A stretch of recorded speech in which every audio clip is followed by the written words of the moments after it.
If you are not willing to learn, no one can help you. If you are determined to learn, no one can stop you. आप सीखना चाहते हैं तो कोई रोक नहीं सकता, और आप नहीं सीखना चाहते तो कोई सिखा नहीं सकता। ये बिल्कुल सच है, और बचपन में की हुई हमारी नादानियां, हमारी जो उस समय की हुई चुलबुलाहट है, वो इस प्रकार की बातें देख करके याद आ जाता है। कई बार ऐसा होता था, अभी तो क्या है ना, दो बच्चियां हैं मेरे, और उनमें से बड़ी बच्ची को सामान्यतया मैं पढ़ाते हुए देखता हूं, है ना। उसकी माँ जब उसको पढ़ा रही होती है और उसका मन नहीं होता है, तो उसको कितना भी धमका लो, उसका अक्षर भी नहीं चलेगा, मतलब पेन भी नहीं चलेगा। और वहीं उसको कोई इंसेंटिव दे दो, ये कह दो कि हाँ तुम्हें अब इसके बाद साइकिल चलाने का मौका मिलेगा, हाँ तुम्हें अब टीवी देखने का मौका मिलेगा, तो भाई कोई बैठे या ना बैठे वो धड़ाधड़ पन्ना भर के रख देती है। कहने का मतलब ये है कि हमारे यहाँ ना, हमारे साइकोलॉजी में इतना बड़ा बैरियर है कि यदि आपने कोई इंसेंटिव दे दिया, यानी कि आपने प्रोत्साहन दे दिया कि बेटा पढ़ लो तो तुम्हें यह मिलेगा, तो अचानक पढ़ाई होना शुरू होती है। और कितना भी धमका लो, दबा करके हमें कोई पढ़ा नहीं सकता। हमारे अंदर का जो है ना, वो इंसान जाग उठता है। विद्यार्थी जीवन में भी ऐसा ही होता है।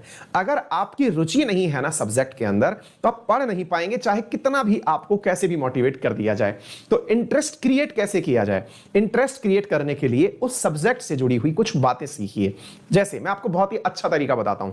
बहुत बार ऐसा होता है साथियों कि मैंने आप लोगों को बहुत ही बोरियत भरे टाइटल पढ़ाए हैं, मतलब जिनको पढ़ते समय मुझे बहुत इरिटेशन हुआ कि यार इसमें बताने का क्या है, लेकिन फिर मैं उसमें इंटरेस्ट ढूंढने लगता हूं कि नहीं, इसमें निश्चित ही कोई ऐसी बात छुपी होगी जिसकी वजह से बच्चों को पढ़ने में इंटरेस्ट क्रिएट हो जाएगा।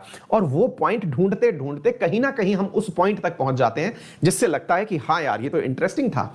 आप लोग भी जब पढ़ने बैठे ना, मान लीजिए कि आपने कोई भी सवाल लगाना शुरू किया, और आजकल तो फ्री में इतना ज्ञान यूट्यूब पर उपलब्ध है कि कोई सा भी वीडियो चला के बैठ जाइए, उसमें कोई ना कोई जानकारी जरूर मिल जाएगी। पहले जैसे कहते थे ना कि गूगल पर सारी जानकारियां मिल जाती हैं, आजकल गूगल का ही एक प्लेटफॉर्म यूट्यूब हो गया है जिस पर सारी जानकारियां मिल जाती हैं। आप कुछ भी लिखिए, आपको मैथमेटिक्स का कोई सवाल नहीं आ रहा है, कहीं फंसे हो, आप डाल दो। मैं कह रहा हूं ना, अगर आप वहां पर यह लिख दोगे कार चलाना सिखाओ, तो कोई ना कोई भाई जो है वो यूट्यूब पर कार चलाना भी सिखा रहा होगा। अब पता नहीं वो कैसे सिखाएगा, लेकिन सिखा जरूर रहा होगा।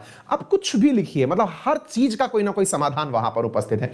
मतलब हद तो यह है कि दुनिया में सबसे ज्यादा बनाई जाने वाली, जो अपन सब भारतीयों में बहुत कॉमन चीज है, चावल बनाया जाना, भात बनाया जाना, है ना, और रोटी बनाया जाना, भाई साहब इसके वीडियोस भी मिलियंस में व्यू हैं। कोई ने सिखा रखा है आओ रोटी बनाना सीखें, मतलब जो हर घर में हर व्यक्ति जानता है, फिर भी अगर आप वीडियो सर्च करने निकलेंगे मिलियंस में व्यू हैं, है ना। एग्जैक्टली तो आपके मन में कोई भी विचार आए, पहले उसमें रुचि पैदा कर लीजिए, इंटरेस्ट क्रिएट कर लीजिए, और फिर उसके बारे में पढ़ना शुरू करिए। कई बार ऐसा होता है कि हम जिस फील्ड में जा रहे होते हैं वहां की अवेयरनेस नहीं होती। जैसे आप में से बहुत सारे विद्यार्थी हैं जिन्होंने टारगेट कर रखा है कि हम स्टेट पीसीएस के थ्रू जाएंगे या यूपीएससी में जाएंगे, आईएएस बन जाएंगे, लेकिन उन्हें पता ही नहीं है कि वास्तविकता में आईएएस होता क्या है। पता है उन्हें दो चीजें पता है, या तो उन्हें वो लाल बत्ती की गाड़ी जो मोदी जी ने छीन ली है ना, कि भाई लाल बत्ती लगी हुई टाए टाए गाड़ी आएगी, या फिर उन्हें यह पता है कि चार लोग उनके सामने सल्यूट देके खड़े हो जाएंगे, बस इतना सा पता है। या किसी पब्लिक गैदरिंग में गए, लोग उनके लिए खड़े हो जाएंगे, इतना ही पता है। इस चीज का हो सकता है आप में चार्म हो और ना हो। अगर आप में इस चीज का चार्म नहीं है तो पढ़ने का ही मन नहीं करता है। तो इसलिए आप जिस काम के प्रति जा रहे हैं ना, पूरी तरह से इकट्ठा करिए कि आप कौन कौन से सोर्सेज हैं जिनसे आप मोटिवेशन प्राप्त कर सकते हैं। हो सकता है कि आपको उस नौकरी के अंदर ऐसे कोई फलसफे लगे कि यार शायद मैं ऐसा पहुंच गया तो मैं इतने लोगों की मदद कर पाऊंगा, इतने लोगों के तक मैं योजनाओं का लाभ पहुंचा पाऊंगा। तमाम प्रकार की बातें आप सोच सकते हैं, है ना। तो ऐसी चीजों का रिसर्च करते जाइए, इंटरेस्ट स्वतः ही आने लगेगा और आप अपने आप ही पढ़ना शुरू कर जाएंगे। तो चलिए